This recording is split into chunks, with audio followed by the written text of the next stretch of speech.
important na napapanood ng anak mo yung mga project na tinatanggap mo ngayon? Sa ngayon kasi yun ang priority ko. Gusto ko nalalaman nila kung bakit ako wala sa bahay. Yes. So maganda siguro na napapanood nila kung yung trabaho ko.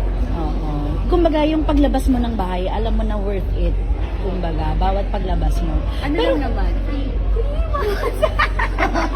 3 months lang naman. Pero kasi siyempre si Sixto medyo bata pa. Alam na si Zia, medyo aware na siya sa trabaho mo. Si Sixto ba parang okay na Wala, naiwan mo? parang ngayon sabi ko, Alice ako, where are you going, mama? Sabi ko, lang isang party. Don't go, mama. Oo, di ba ang hirap nun? Last lang.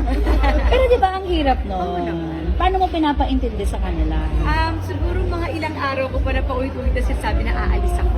So sabi ko din kay Dong, kapag nagkataon na kailangan ko na mag-taping, siguro kailangan natin silang i-sit down, Okay. especially Zia, na parang explain natin kung bakit gusto ko magtrabaho or ano tong trabaho na to. At lahat naman ito ginagawa namin para sa kanila. Oo. Pero may paghahanda ka pa bang ginagawa sa parating na taping? May preparations ka pa ba?